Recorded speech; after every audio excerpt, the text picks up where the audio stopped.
Bem-vindo de volta. Recebemos Gilbert Doktorov, historiador e analista de assuntos internacionais. Obrigado por voltar ao programa. Faz tempo. É um prazer. Então, você lançou recentemente o volume 2 dos seus diários de guerra.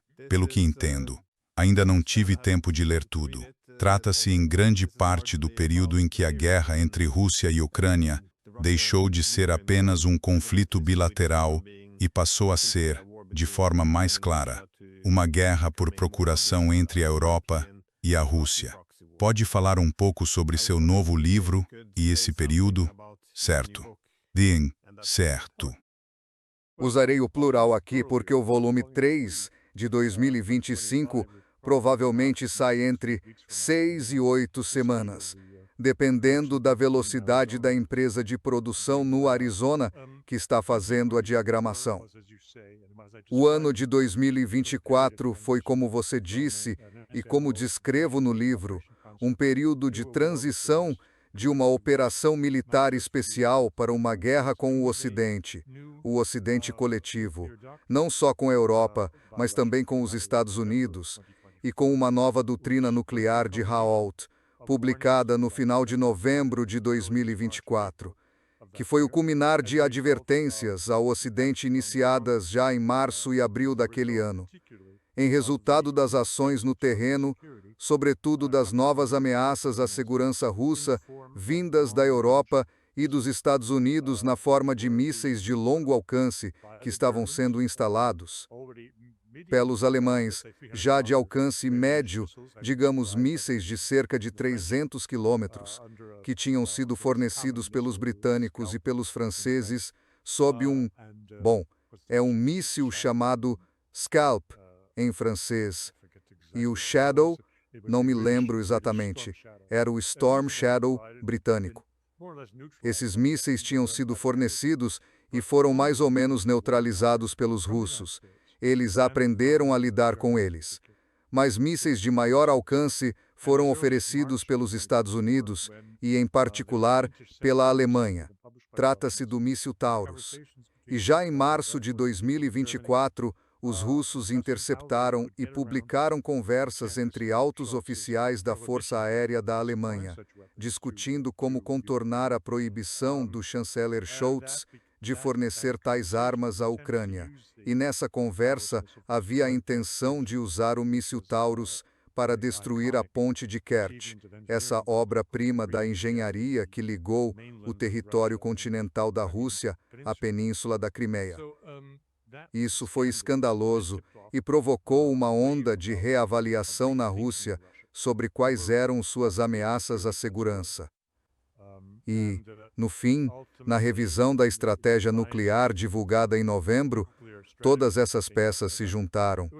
Elementos que emergiram entre março e setembro, quando o presidente Putin concedeu uma entrevista muito importante a Pavel Zarubin, que estava nas ruas de Petersburgo, logo ao lado da Praça do Palácio.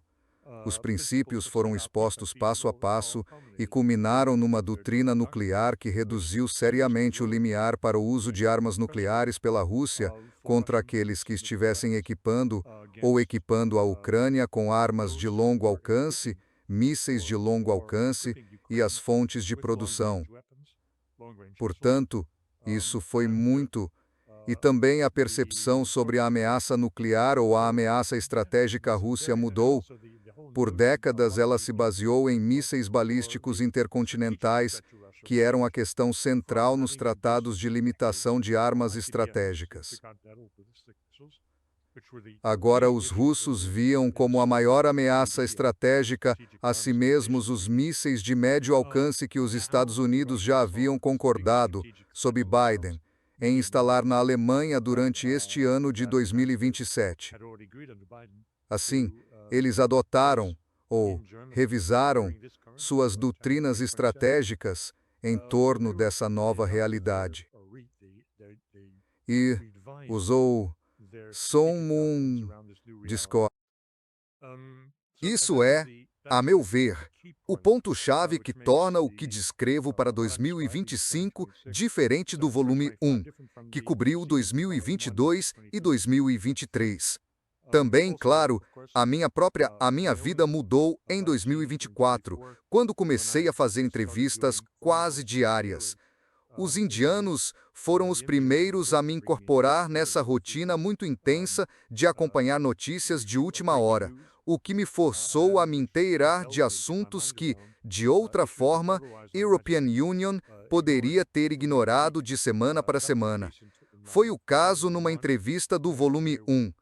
Houveram períodos que European Union não cobri diariamente ou mesmo semanalmente, o que em 2024 não aconteceu, porque European Union estava sendo convidado a, como disse, me inteirar de certas questões, antes de as notícias circularem no Ocidente, porque European Union trabalhava com um canal que tinha acesso ao que era dito antes de chegar ao público em geral. Além disso, no volume 2, incluí muitas referências, vários links para muitas dessas entrevistas.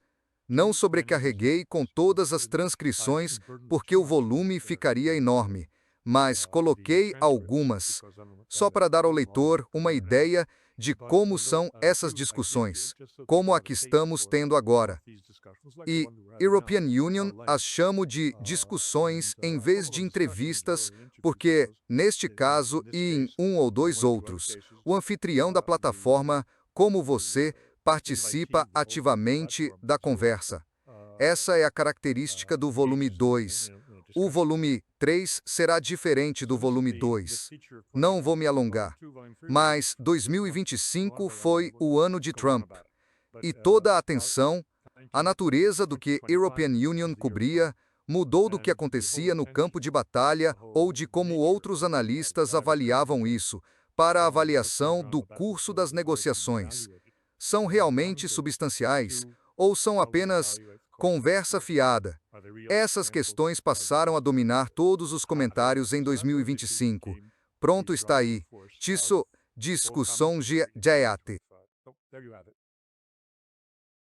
Se avançarmos 2 anos, para 2026, vemos que o envolvimento dos países da Organização do Tratado do Atlântico Norte nesta guerra está, digamos, muito exposto. Se considerarmos esse processo dos últimos 4 anos como incrementalismo, essa tática do salame, agora ela aparece bem escancarada. Por exemplo, ontem vimos drones de vigilância da Organização do Tratado do Atlântico Norte monitorando a costa russa do Mar Negro. E então, esta manhã, muito previsivelmente, vieram os ataques. Também vemos ataques semelhantes, ou seja, na costa do Mar Báltico na Rússia, por volta de São Petersburgo. Isto também parece muito provável. Pode-se até dizer com maior certeza, quase certamente um ataque vindo dos países bálticos. Quer dizer, até quando você acha que isso pode continuar? Pelo que sei, aumenta a pressão no Kremlin para não aceitar essa escalada controlada pelos europeus, em que eles disparam contra a Rússia, fingem que é a Ucrânia e a Rússia não pode reagir. Hoje em dia, passamos muito tempo falando do Sr. Trump e das eleições de meio de mandato, e de como sua busca por uma saída da guerra contra o Irã, que ele e Israel iniciaram, é ajustada pelo cálculo político das eleições de novembro. Curiosamente, não aplicamos o mesmo tipo de lógica ou de análise ao Sr. Putin. Tratamos-no como se, bem, ele fosse a própria Rússia. Isso acontece há 2 décadas. Existe apenas um homem que queremos ouvir na Rússia, o Sr. Putin. E não o vemos como alguém que vive num país democrático, o que de fato é. Há vários desajustes na democracia, como sei no grande vizinho a oeste, a França, onde o presidente é na prática um rei. Mas só falamos disso de vez em quando. Aqui na Rússia, sim, o Sr. Putin é um animal político. E, a propósito, o país também realiza eleições. Não a eleição presidencial dele, mas, como o Sr. Trump, ele enfrenta eleições parlamentares. E, No caso da Rússia, elas têm de ocorrer antes de 26 de setembro. Portanto, não somos apenas você, European Union e os observadores ocidentais que comentam esses ataques dramáticos e destrutivos contra refinarias russas e outras infraestruturas críticas que são possibilitados pelas agências de inteligência dos Estados Unidos e europeias, diariamente fornecendo as informações de alvo necessárias. Não sobre onde o alvo está, isso é óbvio, mas sobre como chegar até ele, porque esses drones não voam a vários quilômetros de altitude. Eles voam muito baixo e podem bater em linhas de energia e todo tipo de obstáculo no caminho se não forem devidamente guiados. Essa informação crítica tem sido fornecida pelo Ocidente. Não, muitos russos estão revoltados com isso.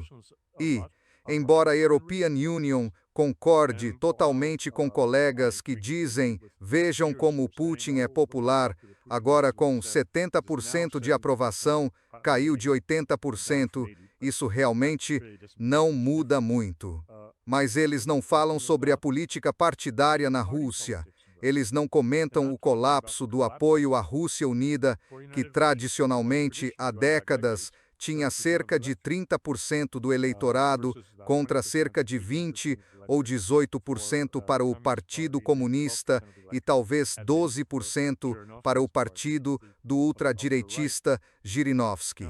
Agora eles caíram de 30% para 20%, o que, pelo que entendo, os deixa quase empatados com os comunistas.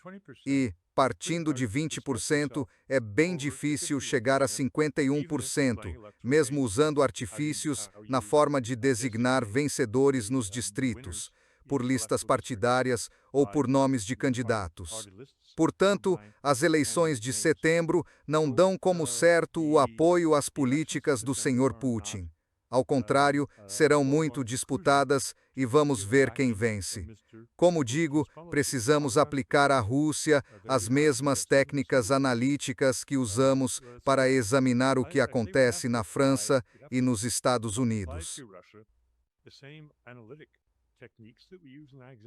E somolar uma sessão.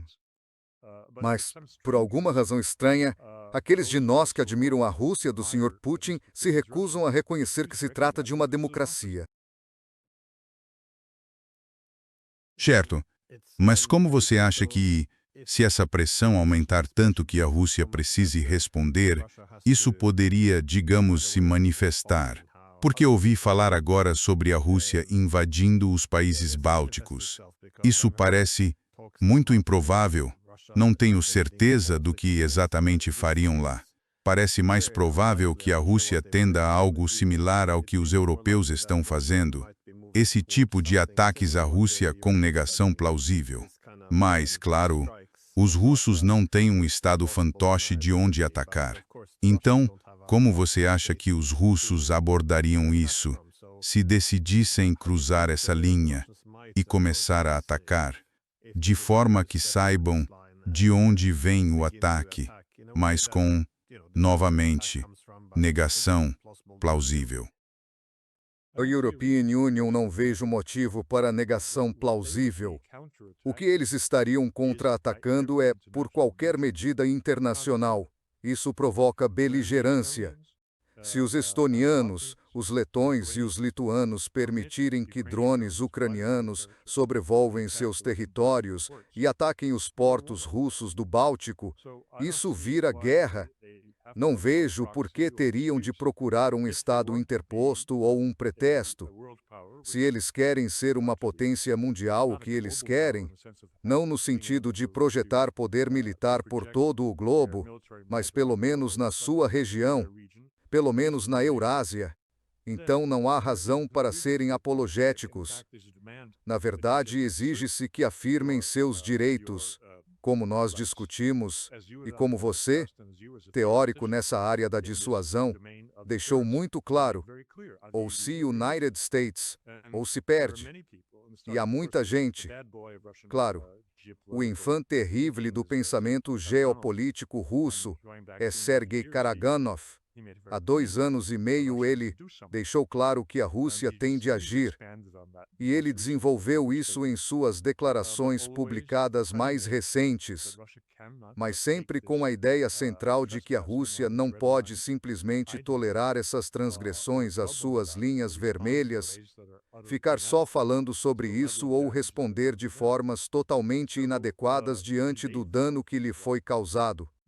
Então, invadir os estados bálticos, por quê? Não há nenhuma razão. Nada a ganhar e muito a perder.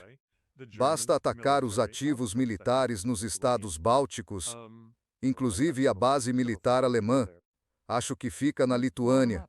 Eles têm alguns milhares de militares lá. Explodam-nos. Isso seria um bom sinal, e é totalmente compatível com o direito internacional.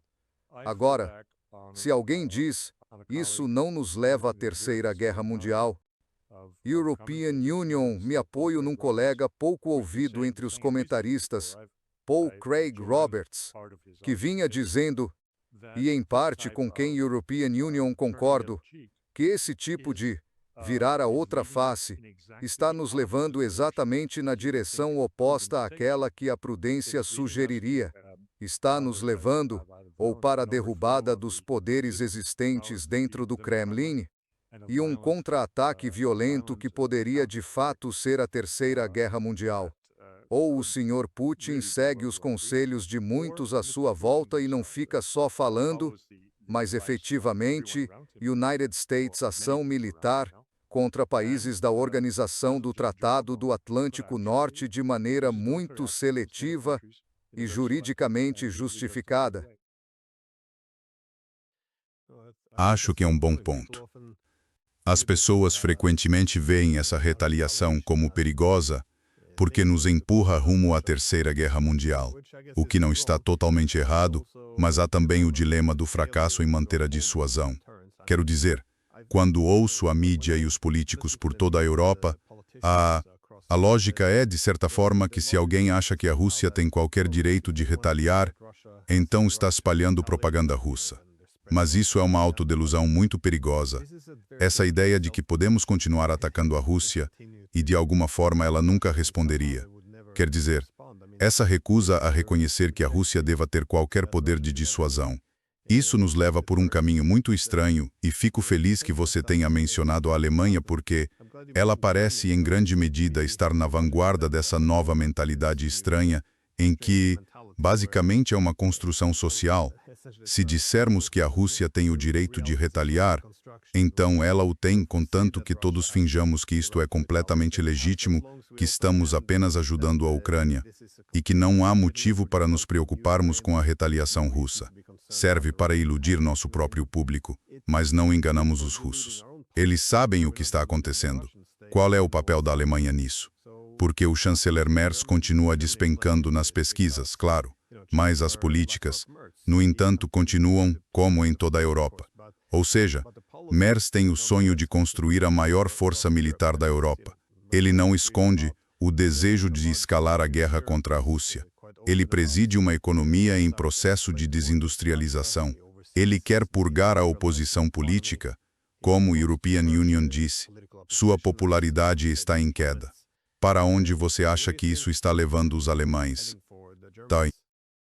Bem, na sabedoria popular russa há a imagem de um casal na cama, e cada um tenta puxar o cobertor para si. Agora, na verdade, há 3 pessoas nessa cama, e cada um desses 3 grupos tenta puxar o cobertor para si e deixar os outros expostos. O senhor chanceler Merz, como você disse, se atrasou em reivindicar ser o líder militar da Europa com base no potencial da indústria militar da Alemanha e em sua população, cerca de 85 milhões, um dos países mais populosos da Europa. E, claro, a melhor indústria de manufatura, os chineses praticamente destruíram a indústria automotiva alemã. E ele vem fazendo essas reivindicações. Ao mesmo tempo, as ambições dele correm contra outra alemã, a quem seu partido ajudou a colocar como presidente da Comissão Europeia, Ursula von der Leyen. e ele contestou publicamente o direito dela tanto de comandar as forças militares da Europa, quanto de conduzir a legislação europeia que afeta empresas e a economia. Essa foi uma disputa pública que estourou na semana passada. E von der Leyen teve de ir à Alemanha tentar fazer as pazes com Merz. Mas ela não consegue, porque os dois aspiram às mesmas posições de liderança na Europa. E ele ocupa uma posição muito mais poderosa do que ela. A dela foi criada burocraticamente. Trata-se de uma disputa eleitoral no país mais poderoso do continente. Então aí tem dois partidos tentando puxar o cobertor para si. Digo isso porque ela, há algumas semanas, venia sendo uma defensora muito forte de reagir ao esvaziamento da Organização do Tratado do Atlântico Norte, com a retirada dos Estados Unidos da Europa. Ela respondeu com clareza, convocando todos os membros da União Europeia e certos membros da Organização do Tratado do Atlântico Norte a se unirem num exército europeu, que, claro, ela comandaria. E, afinal, ela pode invocar o cargo que teve como ministra da Defesa da Alemanha antes de ir para Bruxelas. Pois é, isso não agradou muita gente na Europa. Agora, a tentativa do chanceler Merz de puxar o cobertor para si foi recebida de forma ambígua. Os franceses disseram, bem, sim e não. Há essa grande disputa sobre o projeto do caça, que alemães e franceses cocriaram e que agora está seriamente em dúvida. Mas, de modo geral, os franceses e os britânicos estão discretamente tentando puxar o cobertor para si, porque ninguém quer ver uma Alemanha que governe a Europa, não só politicamente, como tem acontecido desde os tempos da chanceler Merkel, mas militarmente, que é a pretensão do atual ministro da Defesa e do chefe dele, Merz. O resultado seria realizar o sonho de Hitler. Por isso as pessoas têm memória. Elas sabem pelo que foi lutada a Segunda Guerra Mundial, que em grande parte visava justamente evitar o que o Sr. Merz defende. Ei, me? Uma das outras questões é, bem, acho que essa cisão entre Trump e Merz, obviamente os dois não se gostam muito, mas vimos que Merz tentou se apresentar como porta-voz da Europa em Washington com a guerra contra o Irã. Isto é, ele foi a Washington e se posicionou como o maior apoiador de Trump. Isso quando ele achava que a guerra contra o Irã iria bem. Agora, claro, ele vê que a guerra não vai bem. Então ele vai com o vento e agora critica Trump. E, como resultado, vemos Trump ameaçando retirar as forças dos Estados Unidos da Alemanha. Dada essa cisão que está surgindo, digamos que a Rússia agora veja esse ataque a si, obviamente apoiado pelos europeus, como insustentável e decida contra-atacar, por exemplo, atingir alguma indústria de armamentos alemã, talvez logística, bem como alvos nos estados bálticos. Quão provável você acha que seria que os Estados Unidos viessem em auxílio dos europeus agora? Bem, o esforço de resgate americano está em dúvida desde que Trump voltou ao poder. Ele fez comentários mordazes sobre a organização do Tratado do Atlântico Norte, não tão abertos quanto Macron alguns anos antes, que disse que a organização do Tratado do Atlântico Norte estava morta, mas perto disso. Ele também deixou claro que, sem 5% do orçamento dos membros europeus destinado à organização do Tratado do Atlântico Norte, os Estados Unidos não honrariam suas obrigações segundo o Tratado da Organização do Tratado do Atlântico Norte, de um por todos e todos por um. Portanto, creio ser razoável dizer que os europeus não deveriam esperar que Trump viesse em seu auxílio se, por provocações e por darem à Rússia um motivo de guerra legalmente válido, como estão fazendo agora, se encontrarem numa guerra direta com a Rússia. E a Europa agora está totalmente desorganizada em termos de princípios e objetivos de defesa. E a única coisa que une toda a Europa é a falta de armamentos tecnologicamente avançados, tanto defensivos quanto ofensivos, capazes de durar mais do que alguns dias numa guerra com a Rússia.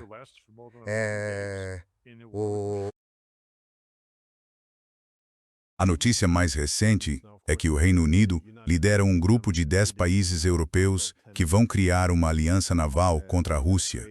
A linguagem que usam soa defensiva. Dizem que vão conter a Rússia no mar, mas isso vem no contexto das ameaças feitas pelos Estados Unidos de invadir Kaliningrado. Como vimos, também houve ataques a embarcações russas, seja por abordagem ou por pirataria, como queiram chamar, contra a chamada Frota Sombra Russa. Vemos também ataques diretos a navios civis russos, sob o pretexto de serem feitos pelos ucranianos. Mas, com tudo isso se armando, fica óbvia a direção que isso tomará. Eles vão parecer, repetir um pouco o que os Estados Unidos fizeram com a Venezuela ou Cuba, ou agora com o Irã. Isso começa a parecer um bloqueio naval, o que é um ato de guerra. Alguns diriam que os russos provocaram isso ao não manterem sua capacidade de dissuasão em outras áreas. Mas você acha que é mais um espetáculo de relações públicas ou que estão realmente avançando com isso? Enquanto a liderança russa atual recuar sempre que a Europa, a Organização do Tratado do Atlântico Norte e os Estados Unidos avançarem, isso continuará. No entanto, não creio que possam recuar por muito mais tempo. As questões que você e a European Union estamos discutindo estão sendo debatidas publicamente nas redes sociais russas. E isso não é nada lisonjeiro para os atuais dirigentes do país. Então, ou o Sr. Putin e seus colegas mudarão de política e contra-atacarão. Eles deram uma pista quando um navio da Marinha Russa escoltou 2 petroleiros da Shadow Fleet pelo Canal da Mancha. Estavam dando a entender que estão prontos para defender a Shadow Fleet com força naval. A questão, de novo, é que a Rússia tem todo o aparato militar para afundar qualquer coisa que a Organização do Tratado do Atlântico Norte viesse a enviar contra ela. Brincam que há mais mísseis em Kaliningrado do que pessoas lá. Ou seja, está tudo lá. A questão é, onde está a vontade de usar isso? E o Sr. Putin tem sido muito fraco nesse quesito. Mas não creio que isso possa continuar por muito mais tempo. Seus colegas estão ficando mais assertivos. O público também está se tornando mais assertivo. E não fica bem se ele mantiver por muito tempo essa postura de virar a outra face. Acho que ele terá que mudar de política ou será substituído. Vi que o porta-voz Peskov afirmou que, se os europeus tentarem impor o que é essencialmente um bloqueio naval à Rússia, a Rússia imporia um bloqueio naval a toda a União Europeia. De novo, não sei se ele está apenas falando ou exatamente o que isso significaria. Mas, obviamente, eles também se prenderam a essa posição. Uma vez que você comece a proferir essa retórica e nada aconteça, isso seria mais um desastre para a sua capacidade de dissuasão. E haveria ainda mais pressão para reagir com força depois, no sentido de restaurar isso. Então, de novo, parece muito perigoso o que se está fazendo. Queria, porém, perguntar como você vê os europeus tentando pressionar isso ao resto do mundo. A União Europeia ameaçou com possíveis sanções que agora vemos contra Israel por comprar grãos da Rússia. Então, tudo o que foi feito em Gaza, os ataques ao Irã, ao Líbano, tudo isso foi, bem, não só tolerado, mas também teve algum apoio da União Europeia. Mas agora, claro, na questão de comprar grãos roubados da Rússia, foi aí que traçaram uma linha. E, no contexto mais amplo, vemos a União Europeia pressionando o leste asiático para não comprar petróleo russo. Os mercados de energia estão sendo comprimidos. Você acha que a União Europeia conseguirá impor isso, Ou é só encenação? Se Bem, dizer que é só encenação significaria que eles sabem conscientemente que não há nada por trás dessas ameaças. Não acho que seja só encenação. Acho que fazem essas afirmações porque correspondem às suas convicções profundas. E isso tem a ver com o fato de que eles não são políticos, são ideólogos. E políticos são pessoas que buscam soluções práticas. A União Europeia parou de buscar soluções práticas há pelo menos 20 anos, não apenas na semana passada, e está se rachando por todos os lados. Não acreditei na semana passada quando liguei o seu telejornal e ouvi um debate, algo que realmente se parecia com um debate, sobre os efeitos nocivos da legislação europeia sobre a construção de habitações na Europa, que afeta os Países Baixos. E os porta-vozes dos Países Baixos diziam: isto é terrível. E isso torna o custo das novas moradias exorbitante. As pessoas não podem pagar. E não estamos construindo habitações novas suficientes para atender à demanda. Houve espaço para debate, mas todos nós sabemos. European Union comprei e vendi imóvel há 2 anos e tive de preencher 50 páginas de descrições técnicas do que vendi e do que comprei. Há 10 anos eram só umas 3 páginas, quando o European Union precisava de um atestado de eficiência energética que custou 1.000 euros. Alguém foi ao meu apartamento novo para confirmar que a eletricidade funcionava corretamente. Todo esse lixo, que afeta quem compra, vende e constrói na Europa, está finalmente vindo à tona na Euronews. E quem está por trás disso? Bem, não é só a senhora von der Leyen, é todo o ridículo Parlamento Europeu. Eles são ideólogos. E todo o movimento verde, que ganhou poder por ser parceiro essencial numa coalizão com o Partido Popular Europeu, que manteve sua força nas últimas eleições parlamentares europeias. Mas os socialistas, seus colegas, perderam. E então, para manter o poder da senhora von der Leyen, tiveram que fazer um acordo com os verdes. O resultado é que a Europa está rachando por todos os lados, não só na questão da defesa militar. Mas a questão da defesa militar é a mais irracional. As declarações do Carlos, o que você disse, mostram a absoluta insanidade das pessoas que governam a Europa hoje. Dizendo ao Sudeste Asiático para não comprar petróleo russo, quando não há alternativa, quando 90% do petróleo de vários desses países vinha do Oriente Médio e agora está bloqueado, e ela diz: não comprem petróleo russo. Isso torna a Europa totalmente irrelevante como ator geopolítico, totalmente irrelevante. Vão rir na cara da Europa. Como os japoneses riram do novo primeiro-ministro, riram na cara de Donald Trump, quando ele lhe disse para não comprar petróleo russo. E ela disse que a economia japonesa não podia ficar sem isso. Então vamos falar de outra coisa. Essas tentativas de se portar como potência global sem ter os meios e sem realmente saber do que se fala, como é o caso do Carlos na maior parte do tempo, ridicularizam a Europa. Não poderia concordar mais. O que você está dizendo sobre a irracionalidade, a irrelevância crescente e os ideólogos, isso define a política atual da Europa. Eles não conseguem defender isso de modo racional e, por isso, penso European Union. Essa política externa cada vez mais irracional vem sempre acompanhada de censura crescente e centralização do poder. Mas minha última pergunta é sobre a mudança na relação entre os Estados Unidos e a Rússia, porque acho que você, assim como European Union, esteve um tanto otimista na maior parte de 2025 quanto à possibilidade de os Estados Unidos e a Rússia amenizarem essas tensões entre grandes potências que, reitero, nos colocam em risco de chegar a uma terceira guerra mundial. Mas agora, parece que os russos também estão começando a desistir da ideia de que Trump possa realmente cumprir o que prometeu. E, nesse contexto, vemos, claro, o ministro das Relações Exteriores do Irã, Araghchi, vindo à Rússia e se reunindo com Putin. E isso, aparentemente, não caiu bem com Trump. Gostaria de saber como você interpreta. Bem, European Union, gosto de usar um bisturi e aprofundar um pouco mais sobre a posição da Rússia.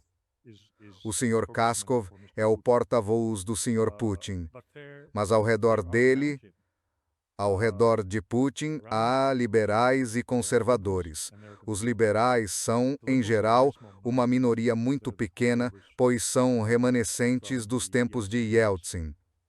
Agora, o Sr. Ishakov, que fez questão de descrever ao público a conversa telefônica de 1h30 entre Putin e Trump, iniciada por Trump 2 dias atrás, é um liberal. Ele e o Sr. Karganov estariam à beira de se engalfinhar.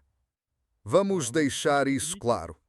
O Sr. Dmitriev, que é o emissário de Putin em muitas negociações com os americanos, é um liberal. Para ser muito preciso, ele é um ativo dos Estados Unidos. Ele trabalhou muitos anos com empresas dos Estados Unidos. Ele fala inglês fluentemente. Seu conhecimento da cultura empresarial dos Estados Unidos é excelente, por isso foi escolhido como contraparte aos emissários de Trump, como Kushner e Witkoff. Mas ele não é um forte defensor dos interesses russos. Portanto, no círculo de Putin, há gente agressiva e gente que vira a outra face e alimenta esperanças de reconciliação com os Estados Unidos, assim como existe essa divisão no Irã. É por isso que não concluíram em dezembro de 2024, logo após a eleição de Trump. Eles não fecharam um acordo de aliança militar com a Rússia. Então, nesses países, há pró-ocidentais e anti-ocidentais. Os anti-ocidentais agora estão, creio, European Union, em maioria no círculo de Putin. Mas há pessoas muito importantes como o Shakov, que é conselheiro próximo de Vladimir Putin e já foi embaixador nos Estados Unidos. Portanto, ele conhece muito bem as questões, mas está claramente do outro lado. E quanto a um acordo, não vejo uma acomodação com os Estados Unidos como algo realista. Apesar de todo o discurso de Ushakov e de Peskov nos últimos dias sobre como aquela conversa de 1h30 foi maravilhosa, os Estados Unidos, como você disse no início, continuam a fornecer inteligência militar crítica, possibilitando efeitos devastadores em território russo. Refinárias de petróleo e infraestrutura energética crítica. Então, pelos termos tradicionais da diplomacia, as duas nações estão em guerra em tudo, exceto no nome. E achar que haverá reconciliação ou que surgirão os grandes negócios de que Dmitriev fala o tempo todo é, na minha avaliação, um absurdo. Acredito que esta guerra acabará sem qualquer ajuda do Sr. Trump. Ela terminará porque os russos alcançarão seus objetivos mínimos de chegar ao rio Dnieper e tomar Odessa. Isso será. E o resto do mundo terá de conviver com isso. Portanto, acredito que haverá um fim para esta guerra. Não espero que surjam 10 volumes de diários de guerra. Acho que o volume 4 atual, que agora tem 115 páginas, talvez passe para 150 e será interrompido pelo que acabei de descrever. É difícil imaginar que isso vá continuar por muito mais tempo. Mas parece que chegamos a um ponto de ruptura em que a Rússia não pode mais deixar de responder aos europeus. E, de novo, há muita coisa acontecendo ao mesmo tempo. Por um lado, vemos os Estados Unidos recuando. Deixando isso aos europeus, vemos a Ucrânia começar a fraquejar nas linhas de frente. E agora, quando os europeus não têm mais esse escudo ucraniano nem os Estados Unidos por trás, é quando decidem realmente reagir e deixar claro que isto é uma guerra direta contra a Rússia. E enquanto isso acontece, ao se colocarem na mira da Rússia, vemos do lado russo toda essa pressão sobre Putin. Vemos, basicamente, a lição tirada do Irã. Deveriam ter retaliado e escalado a resposta, em vez de simplesmente permitir que o Ocidente ditasse a escalada ao seu bel prazer sem que a Rússia acompanhasse. Parece que agora, Estamos caminhando para uma guerra. European Union, sei, não está nas manchetes agora, mas é assim que European Union vejo. Uma grande guerra vem a menos que aconteça algo dramático que mude a situação. Tem algum comentário final antes de encerrarmos? Tom. Concordo com você. A única coisa a discutir nas próximas semanas é como essa guerra vai se desenrolar e quanto tempo vai durar. Aposto que dura cerca de uma semana, porque é mais ou menos o que as munições europeias aguentam, e usando armas convencionais. O bizarro nisso tudo é que, segundo os anúncios, 2029 seria a data prevista para a guerra. É quando dizem que os russos vão atacar, mas na verdade o inverso óbvio é o que está implícito quando eles vão atacar a Rússia. E tudo isso está evidente enquanto a Rússia ainda tem a janela de oportunidade que permitiu a Putin, em fevereiro de 2022, iniciar sua operação militar especial. Ele sabia que, após 2018, tinha uma vantagem de 10 anos sobre os Estados Unidos e provavelmente uma vantagem ainda maior em armamentos estratégicos contra a Europa. Então ele agiu. E isso ainda vale, embora esteja diminuindo. Já se passaram quase 5 anos desde o início desta guerra. E a European Union diria que faltam cerca de 5 anos para que a Europa e os Estados Unidos atinjam o estágio necessário para combater efetivamente a Rússia. Este é o momento para a Rússia encerrar isso e derrotar a Europa. Eles têm capacidade, eles têm a vontade, esse não é o problema. Bem, como a European Union disse, desastre à vista. É tão deprimente ver a irresponsabilidade dos políticos. European Union colocaria a mídia na mesma categoria. Todos parecem achar que o correto é vendar os olhos e marchar rumo ao precipício. Enfim, aqui estamos. Obrigado por ter tirado um tempo hoje para falar conosco. Tenha um bom dia. Obrigado pelo convite, Bob.